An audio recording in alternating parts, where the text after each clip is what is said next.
enfants s'offrent le plaisir de t'adresser quelques mots à l'occasion de ton anniversaire, le 75e, croyons-nous. Nous commençons à avoir du mal à les compter. Tout d'abord, c'est à dire à toi et à papa que nous aimerions rappeler brièvement.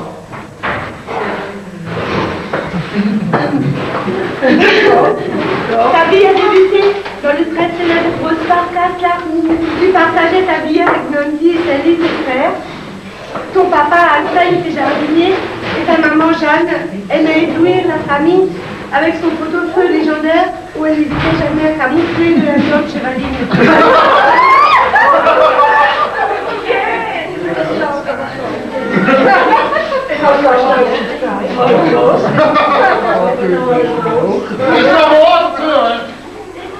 Tes parents déjà aimaient cette famille et en organisaient régulièrement. Dès 13 ans, tu travailles en équipe chez TLC où tu fais déjà preuve de bon cœur en emmenant sur ton vélo ta meilleure collègue et amie. Un des souvenirs que tu tenais à nous raconter régulièrement se rapporte à Oscar et à son violon. Combien de fois ne nous as-tu pas parlé d'eux et de votre morceau préféré à papa et à toi? L'as-tu deviné, il s'agit de Oh my papa.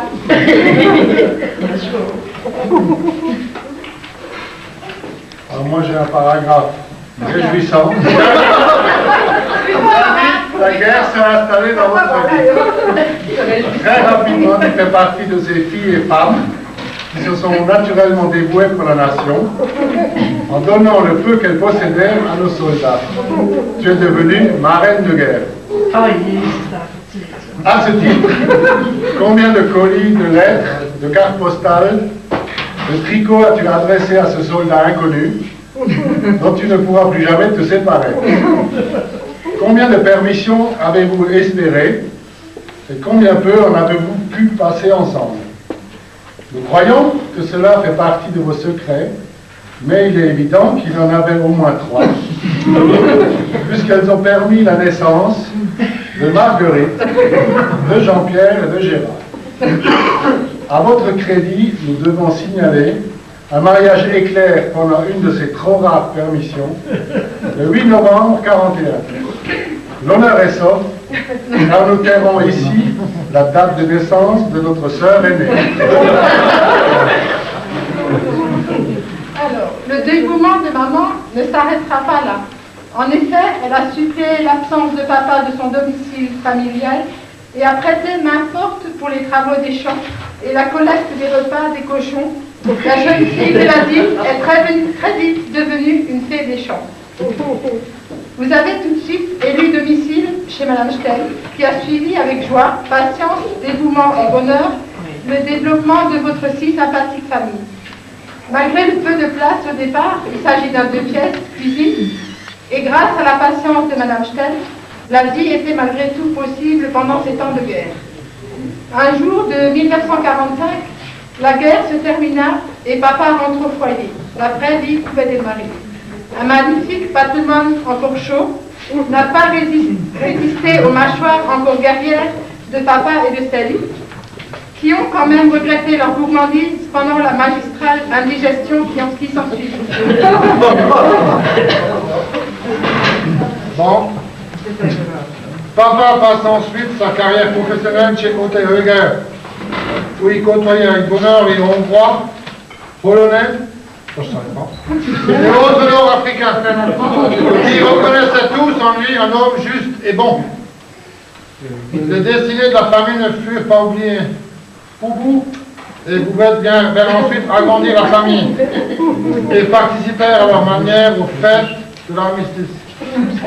Pour se rappeler ces moments privilégiés et profitant certainement d'un regain de santé, vous avez fait le nécessaire pour rassurer la venue de la petite dernière, Anne, ici présente. Celle-ci a fait payer à toute la famille, imposant sa venue tardive. Qui ne se rappelle pas les séances de berceau, qui ne pouvaient être abrégées sous peine de fin du monde. Couché par terre,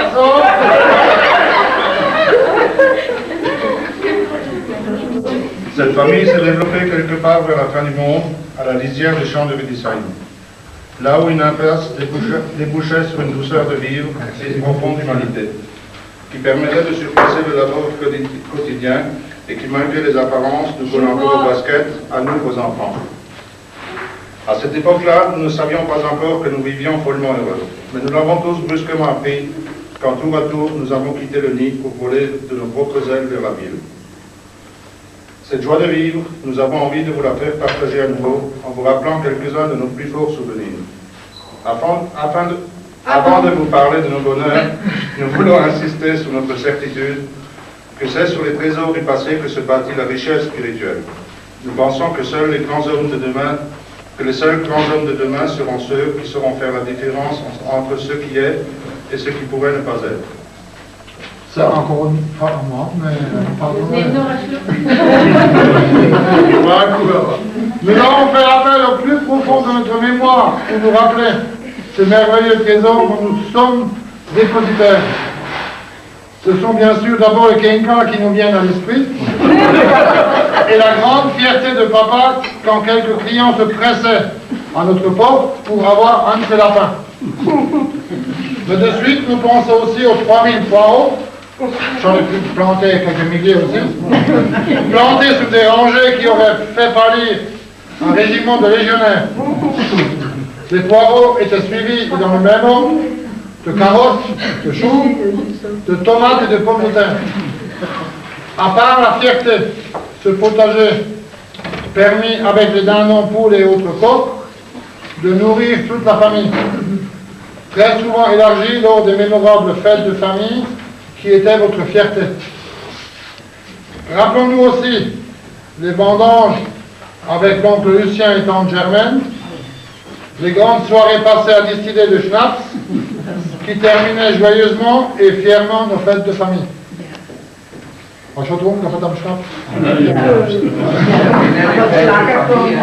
La fenaison qui occupait régulièrement toute la famille, anciens, jeunes, garçons et filles, tous ont partagé ce travail et se rappellent des odeurs délicates qui s'y rattachent.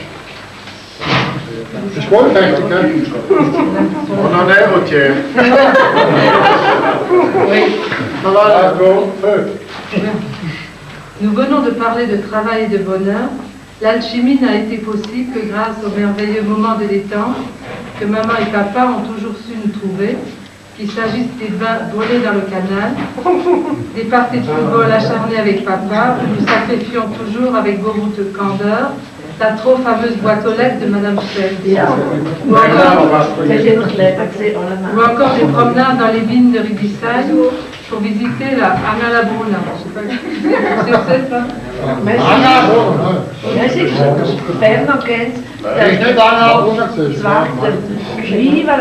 Toute cette famille grandissait avec vigueur et c'était le temps des attentes anxieuses de maman.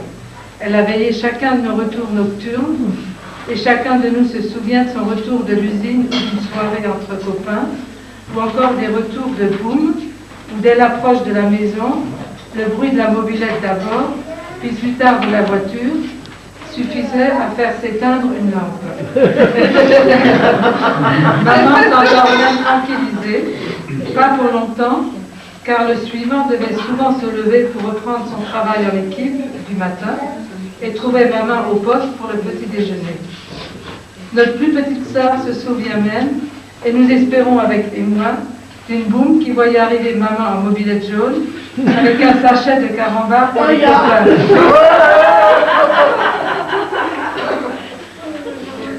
Maman n'a jamais hésité pour nous soulager de certains travaux des champs et est devenue une grande spécialiste pour notre joie dans le désherbage des gariables et des bétebas. Elle nous a également soutenus dans les grandes séances de ramassage de fruits. Aucune cerise, aucune mirabelle, aucun tzvatchka ne s'est perdu chez nous. Et nous attendions avec impatience la grande fête de la distillation. À noter qu'aucun de nous, papa y compris, n'a bu de ce breuvage en ce moment-là. Rassurez-vous, nous nous rattrapons. Les repas restent certainement en bonne place dans nos souvenirs. Les montagnes de Epfugierla, Pluta, Artetfugierla et autres Miasupa ont permis une convivialité rare et un bonheur de vivre dont chacun d'entre nous peut témoigner. Très souvent, Madame Stems, qui faisait partie depuis longtemps de notre famille, agrémentait l'ordinaire de compotes de poires et de pommes qui sont certainement passées par kilos entiers entre ses mains. Notre maisonnée a aussi vu passer tous les voisins qui profitaient déjà de l'oreille attentive et compatissante de maman pour raconter leurs soucis et déboires.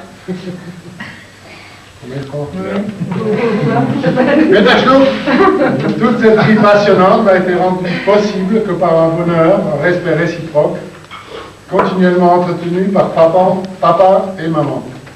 Enfin bon. Parfois, mais ça c'est pas marqué. Nous parlons avec une grande émotion du cérémonial, du retour du travail de papa. Nous étions tous rassemblés en haut de l'escalier, alignés de gauche à droite et avant-arrière, de plus petits aux plus âgés, et cela y compris plus tard nos fiancés. D'ailleurs, pendant qu'on attendait papa en haut de l'escalier, elle lui passait les nouvelles fraîches de la chambre à coucher, directement à l'entrée, comme ça quand on arrivait au bas de l'escalier, il était au courant de tout ce qu'on avait fabriqué. Et ça, on l'a compris que 25 ans plus tard. Quelques-uns de ses fiancés ont eu la grande joie de connaître nos WC, dressés dans la cour devant l'entrée de la maison.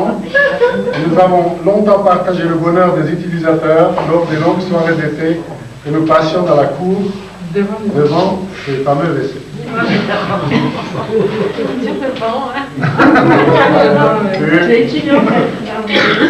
Annie, courage!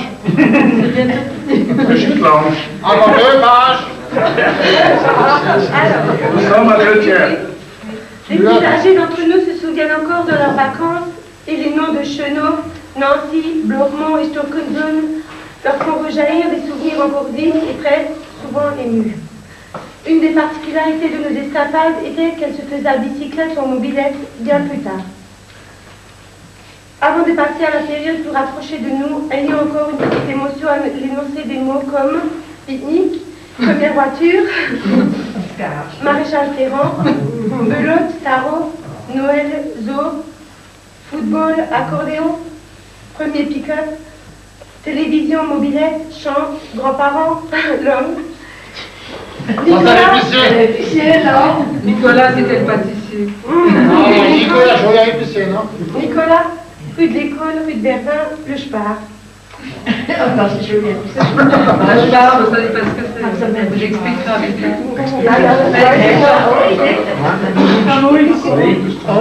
Pour les non-initiés. De 50 francs, de 40 francs, pour le chercher à Noël. Alors, la famille a bien sûr commencé à s'agrandir par la venue du fiancé. C'est Monique qui a ouvert le bal. Elle est là, c'est Monique là. Lève-toi. Bientôt suivi par Fernande, puis par les autres. Tous ont un point commun, chacun dut faire ses preuves pour être accepté. Papa a sévèrement et adroitement manipulé son clan pour ces occasions. C'est vrai ça.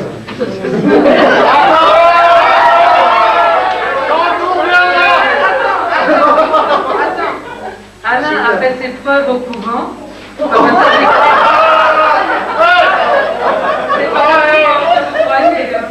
Qui a satisfait à l'épreuve de la bière brune. Nous l'avons ensuite accompagné à son train pour Paris et qui ont persuadé qu'il aura du mal à reconstituer cette partie de sa première visite dans la belle famille. Je me souviens, la première fois que je suis arrivé en Alsace. Oui. Daniel s'est amélioré la peau des mains dans des séances de bêchage qui sont encore gravées dans sa tête. Wir haben jetzt noch echt eine Hütte. Elles lui ont malgré tout laissé de bons souvenirs grâce à la bonne volonté qu'il s'est infligée à cette occasion. Valérie, elle se souviendra toute sa vie du premier repas auquel elle a été conviée et qui a fait succéder à la soupe de légumes les pâtes Kingara qui ont précédé une énorme tarte aux pommes. Monique a été acceptée au fur et à mesure de ses déplacements à Edisheim avec sa Triumph qui était une Fiat.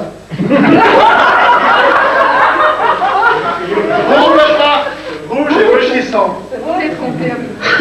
La couleur, c'est la bonne. Hein? Non, c'est bien. Au contraire, Fernand ne laisse personne reprendre son souffle et c'est incrusté avec un naturel qui n'a jamais fait des fautes de plus.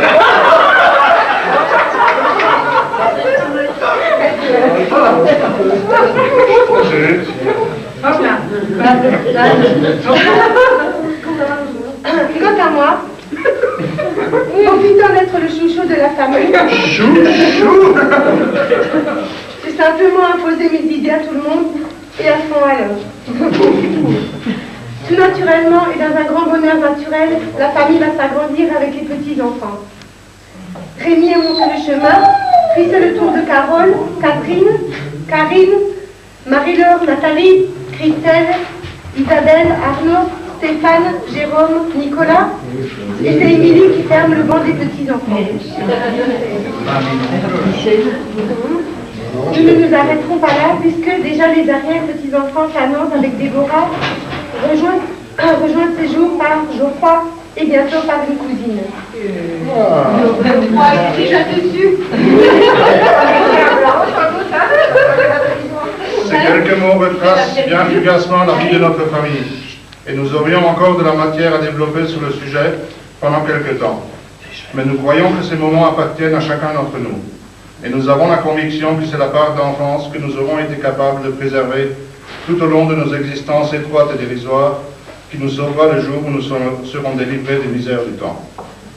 Nous vous remercions ici, toi et papa, de nous avoir donné ces trésors. Pour terminer, nous voulons encore t'assurer que tous ces moments de bonheur que vous nous avez offerts de si bon cœur, nous allons essayer de te les rendre avec toute la bonne volonté possible, mais aussi avec les maladresses inévitables que tu nous connais. Relis ça. Bon anniversaire. Bon anniversaire à toi, bonne santé et rendez-vous à la prochaine fête.